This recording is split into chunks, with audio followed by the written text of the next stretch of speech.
Hey everybody, and welcome to this probably last video in the series of tutorials for the CAD/NX practical course.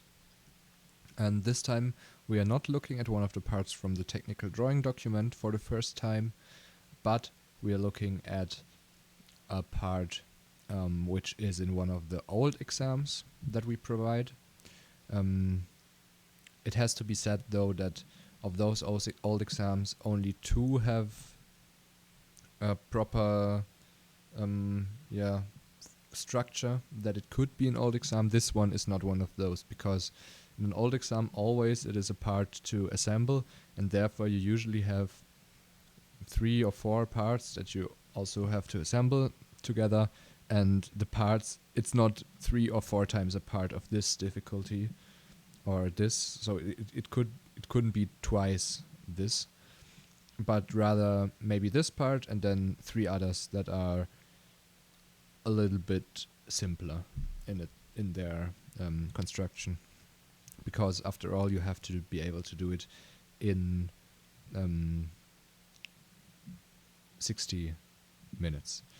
Before those 60 minutes you have 15 minutes of introduction reading time, where you can also sketch on your paper and make a plan, and that's what we always want to do before. So let's make a plan for this part, because I actually only want to do this part in that video. That's not too interesting, I think, because it's not very hard to do, it's just many elements. But this one is pretty hard in my opinion. Definitely one of the hardest parts from the old exams that we have. And the hard part is especially that there are very few measurements given, in my opinion, and you have to really use what you learned, all the tricks that I've shown you, and if you don't know them yet, then that's the time to learn them at latest. So let's find out. First we would like to look at the 3D representation, but we have none. That's a problem in this case, because it can be confusing. That's the top view, that's obvious, and I mean it's pretty obvious how this thing should look from this top view, but there's some difficulties that we want to solve now though. And here's a cut from A to B, and you see here is the cut from A to B, and we are basically looking at that. I'm drawing an eye right here, which isn't that bad, surprisingly, with the mouse. Okay, it is pretty bad. So we're looking from here to that cut, and let's start from bottom to top to understand what it is. We first have this cut surface, which is exactly that. Here we cut through this lower part. Then we have something which is white, but mind the 2 lines out here. So here we exactly see this back wall. Okay, that was terrible. I think you know what I mean though. Let me grab another color so that it's a bit more obvious. So that's that back wall right here. And then we see another little part which is cut completely, and that's that. And now you would probably expect something like that here, but it looks different. And that's because this is not going through this hole, but it's just a cutout here. So all of this is a thinner part in the middle, basically. And from the other side there would be the same cutout, as you can see here. And then we have our middle ring right here, and this little part. This little part is here again, and our middle ring, just like that one, is here. And it goes through, it's a hole that goes through, just like that one. Then we have a bigger part which is cut, that's exactly that one. And then we see something white, which is uninteresting to us, because that's basically just a back wall from here. Okay, so that's how this cut happens. Well, here we could draw through, then we would have the whole cut surface drawn. And we also see that there are some symmetry lines right here, and that we see that these 3 are basically the same. And also here's this 120-degree angle, and if you want, you could model the whole thing in one sketch, extrude it, and then in the next step model these cutouts and subtract them from that.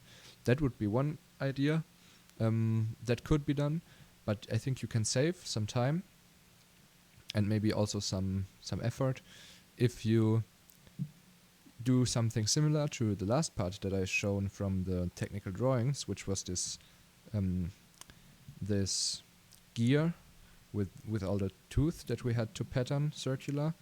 We can do it the same here if we either take this 120-degree window or we take one from here, which I want to do. So we're taking basically one of these teeth in a 120-degree window. We are modeling that and then we are patterning it. Okay, that's my plan. So let's get to it. We need to start with a sketch. I'm choosing top for no particular reason. And always, if we are using or working with the window like that, we should specify it. So I'm drawing a reference line here. And I will use this x-axis, the y-axis, as a second reference line, so I don't have to draw one there. Okay, wait, let me delete that, because we also want a center reference line, so we know where the middle is exactly. And now we can say, okay, this should be 60, and also this should be 60. Okay, and now convert to reference so that we don't forget. You can do that via right-clicking and then clicking on convert to reference right here. And now we have our window. And now we have to think, because I think it's rather unintuitive. The measure, we don't really know how to start. And I would start with the thing that is easiest, basically. And I think that is this section right here of the inner circle. Because we know it has a radius of 15. It's hard to read whether it's 20 or 15 here because the resolution is so bad. But, well, you can just use logic. Obviously, the smaller one of those should be 15 and the other one should be 20, and then that's 30. So, let's go here and then make 15. Zoom in that we see it better. And draw this from our one to the other reference line, and also let's decrease the size of these measurements because it's annoying that big. Okay, so that's the first. What can we do next? I think one thing that we can do next is this circle up here, because we have its center point exactly on this middle line. That's why we drew it in the first place. And we know that it's in a distance of 80 millimeters to this inner circle. So I'm grabbing the circle and putting it somewhere along this line first, and the diameter should be 2 times 5 because that's the radius, so 10. And also we see this circle around it seems to have the same center point and the radius, and here you see that it has the same center point, and the radius is 10. So let's do a second circle in here with, oh shit, I think I have misclicked. I have to get the center. Yeah. And now here we should put 20. Okay. And now we just need to take this and the center point of our arcs and change the distance to 80. Okay. So that's in the right place already, and that's in the right place. What could we do next? We don't care about the inner things. Remember, we want to do that later, because we can't do them now anyways. We need to do the whole part first and then cut them out. And what we have is this 30-degree radius. We don't have anything else, but we can bring in this arc already, because we also know that it should start on our lines right here. And maybe later it will solve itself where to put it. One tip with things like that, where you're just sketching things without knowing too many dimensions like I do, is when you place the points, make sure that no automatic dimensions come. Like here, if I would now click, then it would constrain that point to this horizontal line. And if I would click here, for example, it would constrain it to be vertically aligned with the point that you see with this brown line. So you see here also it would make the line vertically aligned, but I want it here where nothing comes up, for example. And then also put this third point something where nothing comes up, like this. So that line is free from dimensioning. And now let's give the radius of 30 while we already have it. And also here we can give the radius of 30. It looks very weird right now, but we can move it a little bit if we want. And now let's just connect this with the circle right here. And you see, with this brown little symbol, this tangency symbol, we are now automatically creating a tangency constraint, and we actually want that, so that's okay. And down here, we're doing the same. A tangency constraint is created. That's cool. And we also need the tangency constraints here, of course, because you see how ugly this transition is. So like this, we have a tangency, and like this, we have one too. For you, there might be this warning when you do it. You can just ignore this. Sometimes there's a warning when you do tangency constraints. Okay, and now, yeah, it looks a little bit more like it should. This line is still too much, so let's trim it. Trim it here and here. Very nice. Now, now it's even closer. But and I think for me it would already look pretty good. But we still seem to need something because it's brown, and we want our lines to be black. And to find out what you still need, is you can try to grab something and try to move it. For example, I'm right now grabbing this arc and trying to move it. That's not possible. That's not movable. What about this line? I can also not move it. Let's grab, for example, the point right here. Okay, we can move that. And you see what changes? Well, the angle of our line right here seems to not be fixed. Its angle towards the coordinate system or something. Or basically everything about this line is changeable. It's only constrained to be tangent to the other two. And also, our circle, its point, this point right here, can move up and down. So these are some degrees of freedom that we still have and need to take away. And here, for example, we see this angle, the 136 degree, between this and this line. And we can use that because, of course, then it's only half to the middle line. We have the middle line here. So if we, again, select these two, we can put 136 divided by 2 here. And no. And we can do the same on the other side. 136 divided by 2. No. Okay. So far so good, but still it's not good. Let's grab the same point and see if we can move it. Okay, the line stays fixed now. You see what that did, but this still moves up and down. So basically this still moves, is not fixed. And how can we do that?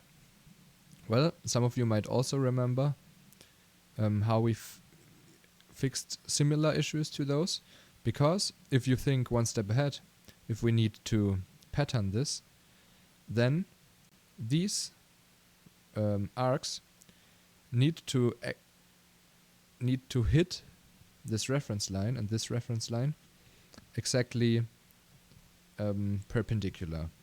So it should be exactly straight in the end here, so that on the other side, when it gets patterned, it can do a smooth transition again. And I hope you still know the two approaches that you can take to do that. first would be we can do a line right here, which is perpendicular, like this. That's also a reference line. Oh, wait, like this. That's also a reference line. And then you make this tangent to that one. But I like another approach more, which is taking the arc center and constraining it with the coincident constraint to this line. And the same can be done here, taking the arc center, taking this line, and constraining them on top of each other. And now everything is black, apart from our two reference lines, but we don't care about those right now. Now we just need to close this off, like that. And our sketch should be done. It looks good, I would say. And I try to extrude it now with a distance of 12 plus 2 times 4. We want the whole thing. And that's 20 exactly. Do that. Looks good to me. So let's try to pattern. We take the pattern feature. We select the feature we want to pattern, which is this. I selected it from here. You can also do it from the 3D space. We want to rotate this pattern around the z-axis, of course. And now, I think I have already gone through this, but you have 3 different options basically. Count and pitch. Here we could say, okay, we want 3 pieces. And between each of the copies, there should be an angle of 120 degree. The other one would count and span. There you say basically we want 3 copies, and they should be equally distributed over the space of the whole circle of 360 degrees. And you can also do pitch and span, where you say we want over the range of the whole circle, every 120 degrees a new copy. So these are 3 options to do the same thing, and you can always pick the one that is more intuitive to you. For me, I mean, it was installed here, but for me, count and span is the most intuitive one, because I can say, okay, I want 3 times the same thing, and of course over 360 degrees. And if I click on OK, then you can see here we have our nice pattern feature. And now we have to unite this still. So we can use the unite tool, unite the 2 instances of this pattern feature, and then we can unite this new united body with our first original instance. And now unite 5 is the whole thing. So that was the first step, and the second step is now to make these cutouts. So let us start a new sketch. We can just sketch on the same thing as before. And now we need to do the cutouts. And they follow kind of the same approach as before. I first want to reintroduce my reference lines. Or actually, I also want to show you something else in this occasion. But first, while we're already at it, because I think it might be handy, let's still introduce our line right here to have the reference if we need it. 60 degree obviously only. And now I want to show you something that has been taken out recently of a feature, but you can still reintroduce it in NX, and that is if you want to use elements of the sketch in the background. Then you can go here to More and use the first option, Project Curve. And here you can project a curve from another element to this sketch. For example, I can project our sketch from before and click on OK. And now you see now it's blue and I can grab the lines. These lines won't get in the way of extruding later. They are like reference lines and you can use them. So here my idea is we can first draw this little arc here, and that should be just the extended arc of this outer circle, which has a radius of 10 and a middle point here. So the middle point should be the same as from our arc before. And we need the arc by 3 points, by center and points. So middle point right here. We go somewhere again where no automatic constraints comes up, and the radius should be 10. And now there's an automatic constraint everywhere. Here not. Okay. Like this, for example. I hope no automatic constraint came up. That's our first one that we can do. And the second one is this in here, which has a radius of 20 and the middle point in here. So let's also do that. Here. And then 20. And there is something like that. Okay. And now we just need to roughly sketch this shape, and then we can punch in all of the dimensions. So let's start with an arc. Like, that was the wrong option again. I need this one. And here it's again important to make sure that you don't create any relations that you don't want. Here it wants to create an tangency relation again in the line at the bottom, and that's okay because we want that. But it's important that it doesn't create any other relation. So we have that. Let's do another one, like that. Yeah. Here we have the one tangency that we want again. And it's no big deal that it's now looking that the arcs are too long. That's fixable later. It's just important that there are no constraints. That will make it easier, definitely. So let's see. Okay, here, for example, we want this tangency. And come on, yeah. And we want this tangency. Okay. And now we are connecting these. And this. Okay, and now it looks like a bone, but that's why we need tangency constraints again to make these two tangent, these two tangent, these two tangent, and these two tangent. Okay. What else needs to be done? Or can we do? We have an information here that this distance from here to here should be 4. And at this point it's very nice that we have included this line, because without it would be very hard to do this distance of 4. So, no, we actually don't want the angle. We want the distance. No, that's still an angular dimension. So let's use our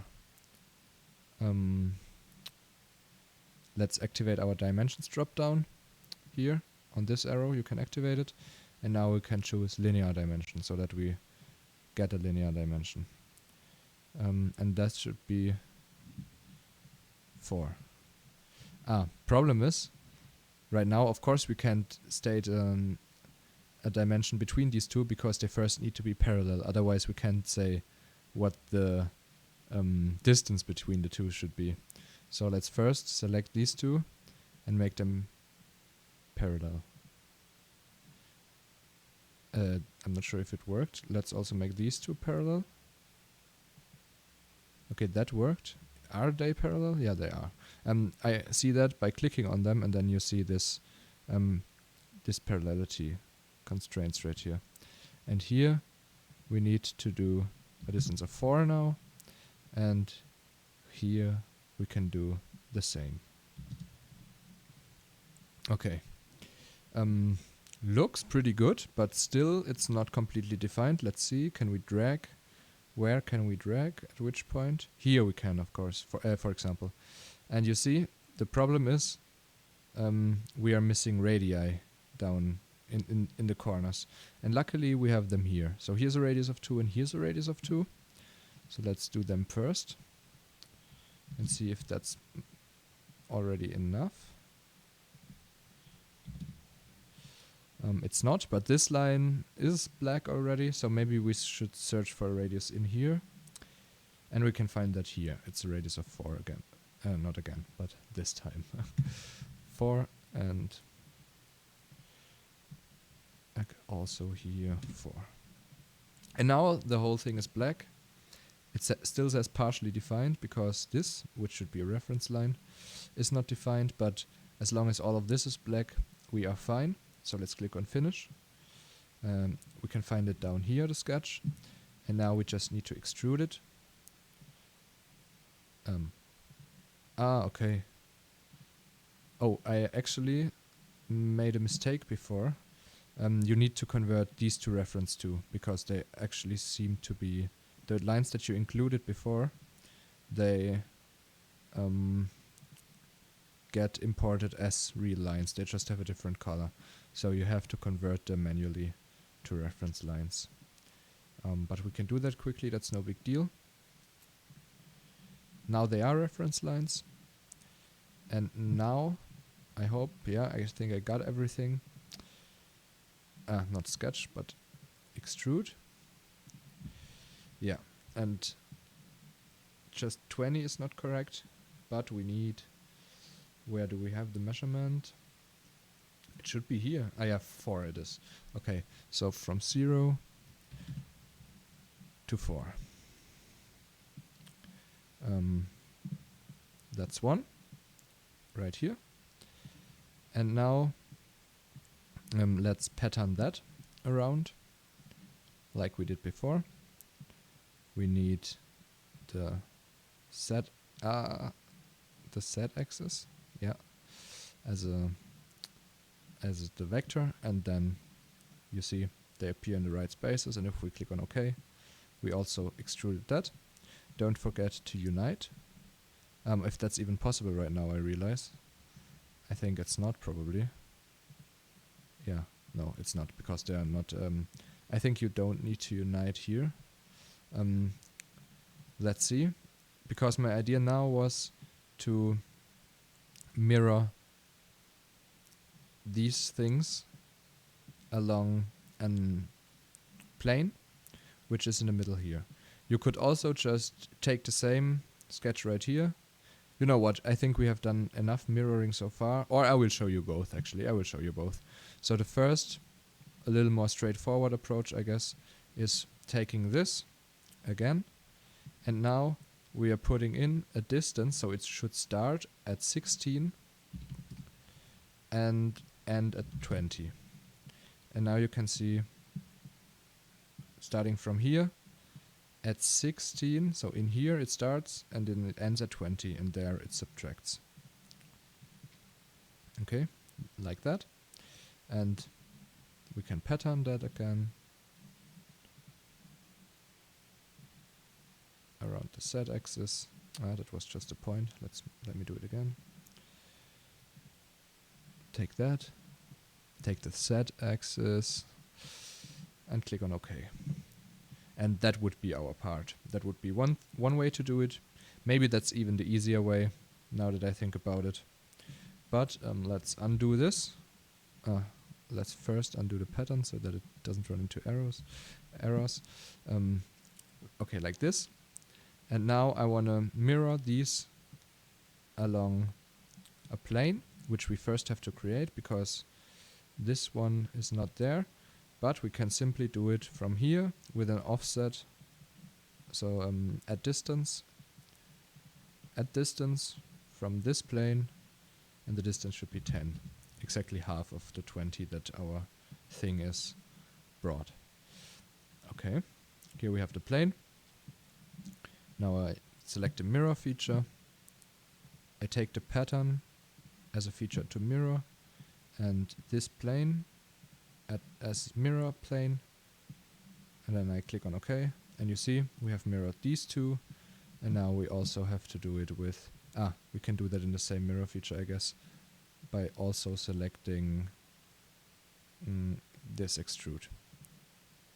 Okay, and yeah, like that, it's a bit quicker, probably, but you have to do this extra plane. If you know how to do it immediately, then you can do it like this, and it's a cooler way, because you see now we have used a lot of things. Actually, we have used extrude, we have used pattern 2 times, and we have used mirroring.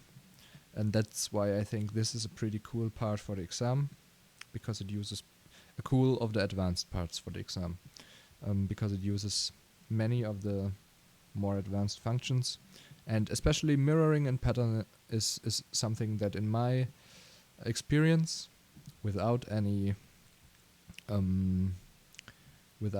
guarantee, of course, is very common in exams. So make sure that you're good with mirroring and patterning, because especially mirroring, even if it's not intended in the exam, often it helps to save some time. Yeah, and that's it for this part. I hope you could learn something now, and I think I will want to wish you a lot of maybe luck, but maybe even more success. I was missing the word for the exam. So